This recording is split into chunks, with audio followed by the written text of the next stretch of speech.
हम समान वेतन केस के AOR अजय बाबू हमारे बीच उपस्थित हैं। आज लगातार तीसरे दिन सुनवाई हुई और क्या कुछ कोर्ट रूम में हुआ हम चाहेंगे कि अजय बाबू उसकी जानकारी दें। आज जो सबसे कल से ही जो राकेश द्विवेदी जी ने अपना बहस स्टार्ट किया था उसको आगे कंटिन्यू करते हुए वो सारी अपनी पक्ष रखे और हर बार प्रयास किए कि हम कोर्ट को ये बता पाएँ कि ये दूसरे सोर्स से आए हैं, इनका रूल्स अलग है और इस यहाँ पे समान काम समान वेतन लागू नहीं होता। लेकिन और इसी दरमियान उन्होंने एक सबमिशन दिया था कोर्ट में कि हम पुराने पैटर्न पे रेगुलर कैडर में किसी टीचर को अपॉइंट नहीं कर रहे। इसको काटते हुए, इस बात को काटते हुए हम लोग अपने तरफ से जो अम्बेडकर विद्यालय में परमानेंट कैडर में जो टीचर अपॉइंटमेंट के लिए उन्होंने स्टेट गवर्नमेंट ने वैकेंसी निकाली है उसको कोर्ट के सामने दिया।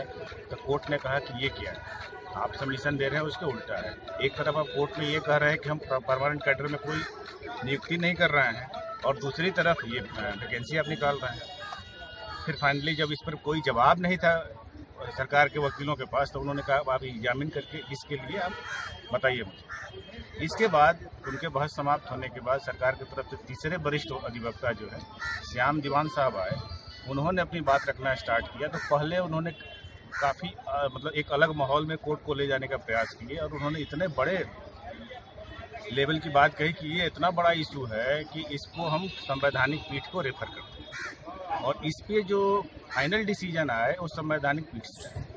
ये कुछ नहीं था, एक सरकार की गलत मसूबा था कि ऐसा है कि संवैधानिक पीठ में जाने पे एक सप्ताह इधर हियरिंग चला, फिर आगे चलेगा, फिर महीनों चलेगा। तो उसमें हमारे बिहार के सारे शिक्षक पीस जाएं, जो कंट्रीब्यूशन करके बड़े बड़े अधिवक्ताओं को खड़ा कर रहे हैं वो न कर पाए। इसके अलावा कुछ नहीं, ऐसा कोई पॉइंट नहीं है इस केस में जो कि जहाँ की दो सुप्रीम कोर्ट के जजमेंट में फ़र्क हो, जिसको कि हम संवैधानिक पीठ को रेफर किया जाए। इस बात को हमारे अटॉर्नी जनरल ने मना किया कि नहीं, इसमें ऐसा कोई इशू नहीं है और हमारे तरफ से सुंदरम साहब ने, फिर राजीव धवन साहब ने इस बात को रखा कि इसमें ऐसा कोई इशू इन्वॉल्व नहीं है जिसपे कि संवैधानिक पीठ से कोई डिसीजन होना चाहिए। इसके बाद और भी ज़्यादा इंटरेस्टिंग हुआ जब सरकार के पास कोई मुद्दा नहीं था समान काम समान वेतन देने से रुकवाने के लिए, तो श्याम दीवान साहब ने यहाँ तक कोर्ट में बोल दिया कि हम जो शिक्षकों का नियुक्ति किए हैं वो एक बहुत ही वाइडर प्रोस्पेक्ट को ध्यान में रखते हुए किए हैं और इससे क्या फ़ायदा हुआ कि बिहार की फर्टिलिटी रेट कम हो गई। अब पता नहीं और क्या क्या कोर्ट में सबमिशन देगी बिहार सरकार। ये बड़ी शर्म की बात है बिहार सरकार के लिए और बिहार सरकार के अधिवक्ताओं के लिए कि फर्टिलिटी रेट तक चले गए। पता नहीं अगले मंगलवार को और क्या क्या बोलेंगे, डिफेम कर लेंगे। इस तरीके से कुछ नहीं कर रहा है और सही में ये हकीकत में बिहार के जनता का, बिहार के शिक्षकों का अवमानना कर रहे हैं। इसके अलावा कुछ नहीं कर रहे क्योंकि अब उनके पास कोई बहस के लिए तर्क नहीं है, वो हर जगह से फंसते चले जा रहे हैं। तब ये कह रहे हैं कि फर्टिलिटी रेट कम हो गया बिहार के लोगों का और पता नहीं क्या क्या तर्क लेके आते हैं। देखते हैं, बहस जारी है। अगले मंगलवार के उम्मीद है, हम लोग उम्मीद करते हैं कि लंच के पहले तक सरकार अपनी बात रख लेगी, उसके बाद हमारा बहस स्टार्ट होगा। उसके बाद देखते हैं, हम लोग अपने तरफ से बहस करेंगे और पूरा संभावना है कि हम लोग जीत के यहाँ से। बहुत बहुत धन्यवाद। अब हम बात करते हैं हाईकोर्ट के विद्वान अधिवक्ता मृत्युंजय जी से। उनसे जानना चाहेंगे कि हम लोगों की जीत कितनी सुनिश्चित है। हम लोग पूरा स्वस्थ है, पूरी कोशिश में है, पूरी तैयारी के साथ है कि हम लोग जीतेंगे। आज फिर से पूर्व के सरकारी अधिवक्ताओं की तरह राकेश द्विवेदी और श्याम दीवान साहब बहस करना शुरू किए। फिर वही डाइंग कैडर और फंड वगैरह का रोना रोते रहे। उसमें डाइंग कैडर पर और फंड के बारे में जो कुछ भी था उन्होंने फिर से वही दोहराया और जो एक बड़ी बात आज एक हम लोगों की जीत समझी जाए कि जो श्याम दीवान साहब कॉन्स्टिट्यूशनल बेंच को ये मैटर रेफर करवाना चाह रहे थे, जिसका हम लोगों ने जमकर विरोध किया और वो मैटर कॉन्स्टिट्यूशनल बेंच में नहीं जाकर के इन्हीं बेंच के द्वारा सुना जाएगा। ये हमारी एक उपलब्धि है, जीत है। इसलिए हम लोग उत्साहित भी हैं कि चलिए जज साहब हमारी बातों को, शिक्षकों की बातों को समझ रहे हैं, जान रहे हैं और इस मैटर को सुनकर डिसाइड करना चाह रहे हैं। बहुत बहुत धन्यवाद। अब हम बात करते हैं बिहार पंचायत नगर प्राथमिक शिक्षक संघ के प्रदेश अध्यक्ष आनंद कौशल जी से। आज कोर्ट रूम में वो उपस्थित थे, लगातार तीसरे दिन भी उपस्थित रहे हैं। जानना चाहेंगे कि सरकार की क्या स्थिति है और पूरे बिहार के 4 लाख शिक्षकों को क्या संदेश देना चाहते हैं। सबसे पहले तो हम बिहार के सभी भाई बहन को यह बताना चाहते हैं कि आप लोग घबराइए नहीं। हम बार बार रोज उनसे संवाद स्थापित करते हैं, हर बहस के बाद संवाद स्थापित करते हैं, उनको कहते हैं कि आप घबराइए नहीं। इसका मुख्य कारण है कि देश का जो सबसे बढ़िया और विद्वान टॉप 5 के लॉयर हैं, उनके लिए खड़े हैं लगातार कोर्ट रूम में और उनके अधिकार और उनके सम्मान की रक्षा करने के लिए संकल्पित भी हैं। आज भी हम लोगों के बिहार सरकार बनाम बिहार पंचायत नगर प्रारंभिक शिक्षक संघ के जो AOR हैं आदरणीय अजय कुमार सिंह जी,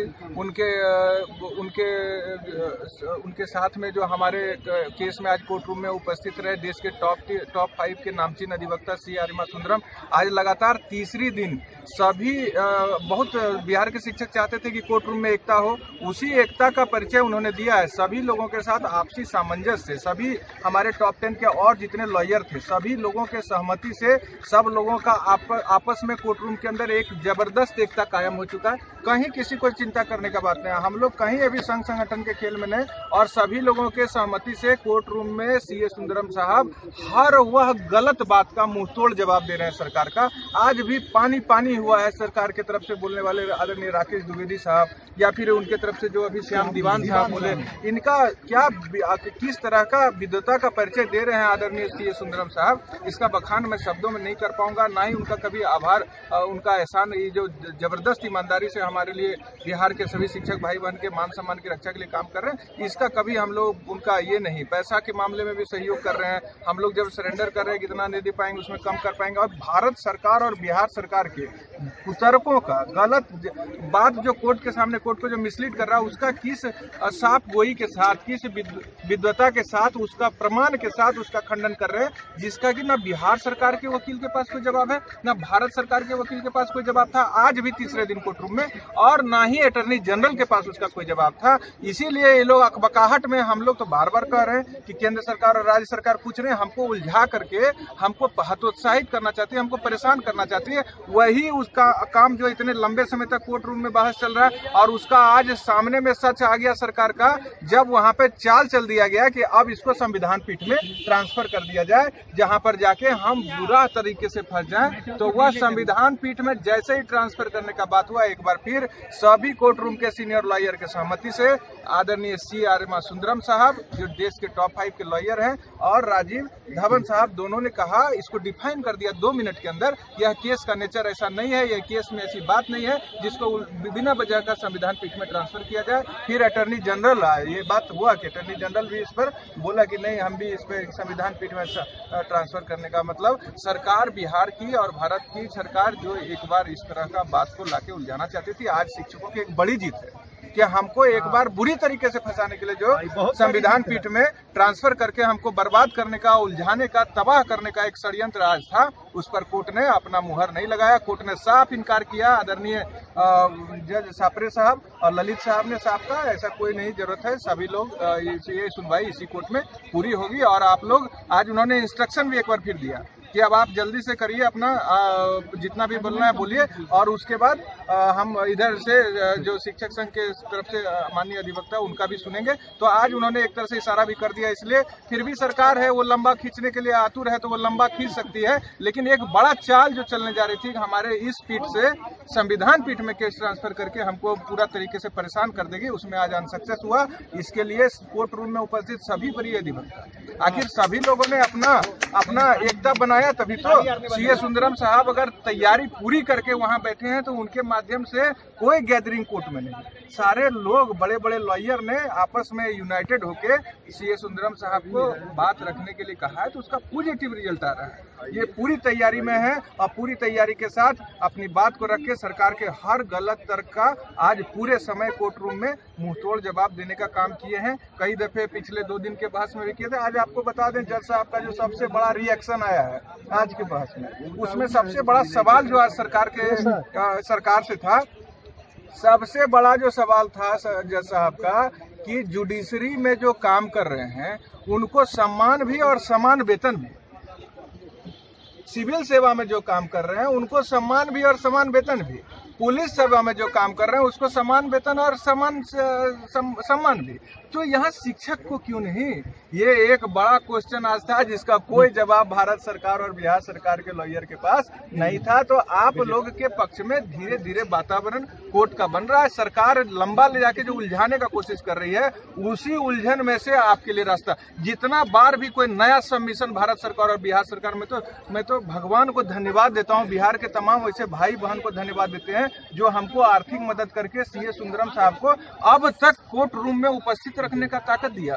अब भगवान हमको रास्ता दिए उन तक पहुंचने का। गजब विद्वान आदमी है। जो भी बात भारत सरकार और बिहार सरकार के द्वारा सबमिट किया जाता है नया, उसी में से उनको घेर लेते हैं। जितना बार भी कुछ नया अड़चन लाने का कोशिश किया, उन्हीं के माध्यम से जमा किए गए दस्तावेज में से उन्हीं को घेर के और बेनकाब करने का कि ये झूठ बोल रहे हैं, ये बात रखते हैं कुछ और कोर्ट को मिसलीड करने के लिए दिखाते हैं कुछ और, इसलिए उनके ही दस्तावेज से उनका जो कुतर्क है उसको वहां पर साफ करते जा रहे हैं। और इसका बड़ा अच्छा रिएक्शन भी हो रहा है, जज भी समझ रहे हैं। आज जैसे बोला क्या कि हम कोई बहाली नहीं कर रहे हैं, हम नियम बदल दिए, हम कानून सब चीज बदल दिए, नियोजित शिक्षक की बहाली हम इसीलिए कहते हैं कि हमको लगातार सुझाव बिहार से देते रहिए जब तक भाई बहन जो भी हैं।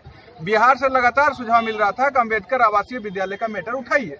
अम्बेडकर आवासीय विद्यालय में विज्ञापन निकाला है, बहाली कर रहा है, पे स्केल पर फुल स्केल पर बहाली। हम पूरे बिहार के उन सभी भाई बहन को थैंक्स कहते हैं जिन्होंने मुझे लगातार मेरे संज्ञान में इस बात को लाया कि अम्बेडकर कोर्ट रूम में ये दस्तावेज का कुछ जरूरी और कागज मेरे पास विज्ञापन का था, उसका पूरा स्केल का कॉपी नहीं था। कोर्ट रूम में हमने जमुई जिला के राजीव बर्णवाल को यहाँ से कोर्ट रूम से किसी तरह से अधिवक्ता के मोबाइल से सूचना दिया कि हमको वो वाला पूरा कागज पूरा उसका हम धन्यवाद देते हैं। वैसे टेट पास शिक्षक है राजीव बर्णवाल जमुई जिला के, और वह कहीं अंतर नहीं है टेट नॉन टेट शिक्षा में नियोजित कुछ नहीं। वह बेचारा 5 मिनट में फुल सेट उस विज्ञापन का खोज के और हमको यहाँ डिलीवर किया। 10 मिनट के अंदर कोर्ट रूम से बाहर जाके अधिवक्ता महोदय के एक टीम के सदस्य उसको प्रिंट आउट लाते हैं और कोर्ट में सबमिट करते हैं। और उसका जवाब नहीं था सरकार के पास। पूरा प्रधान सचिव उनके साथ जो कोर्ट रूम में खड़े थे और तमाम अधिकारी का पसीना छूट गया कि ये कौन सा डॉक्यूमेंट्स आ गया और इसका अब हम क्या जवाब दें। कोई भी ना अटॉर्नी जनरल जवाब दे सके, क्योंकि यह साफ साफ कोर्ट को धोखे में रखने का था कि हम नियोजित शिक्षक बहाल कर रहे हैं, इसी नियमावली बहाल कर रहे हैं, आगे हमारे कोई ऐसा फिक्स परमानेंट सैलरी पर परमानेंट टीचर की बहाली नहीं है। और ये जो आवासीय विद्यालय का मैटर जैसे सामने में आया उसमें कहीं कोई उसके पास कोई जवाब नहीं था। तो चौतरफा आपको घेरा जा रहा है सरकार हमको बहस लंबा करके हमको परेशान कर रही है। उसी दौरान हमारे जो है आदरणीय सुंदरम साहब जैसे विद्वान, सबसे बड़ा बात है सुंदरम साहब दिल से अब केस को ले लिए हैं। तमाम उनका अपीयरेंस जो लाखों लाख रुपया करोड़ों रुपया में देके उनको बुक किया है लोग, सभी से उन्होंने माफी मांगते हुए आप लोगों को पूरा समय देने का वचन हम लोग को दे चुके हैं कि अभी हम बिहार के शिक्षक के साथ हैं। हमको जो भी अभी केस है सबको अभी हम ब्रेक कर रहे हैं। आज भी 4-5 केस उनका यहाँ लिस्ट था, सभी में उन्होंने डेट लेके आगे बढ़ा दिया और आपके लिए पूरा टाइम। तो ये सभी अधिवक्ता देखिए किसी शिकवा शिकायत करने का मौका नहीं है, अभी किसी के बारे में बुराई मत कीजिए। सब लोग अभी साथ में चल रहे हैं, सब लोग अच्छे काम कर रहे हैं, इसलिए बिहार के शिक्षक भाई बहन को बहुत बहुत धन्यवाद। और अंतिम अपील यही है कि यह काम अभी लंबा चलेगा, मंगलवार को फिर सुनवाई होगी। आर्थिक सहयोग पूरा जारी रखिए जिससे कि हम उन अधिवक्ता जो हमको हर स्तर पर साथ दे रहे हैं और आपके लिए जीत का मार्ग प्रशस्त कर रहे हैं, उनको लगातार कोर्ट में बनाए रखें, यही बात है। और फिर हम लोग कितने बजे आज 8 बजे रात में लाइव होंगे और लाइव के माध्यम से पूरी जानकारी आपके पास रखेंगे। बहुत बहुत धन्यवाद।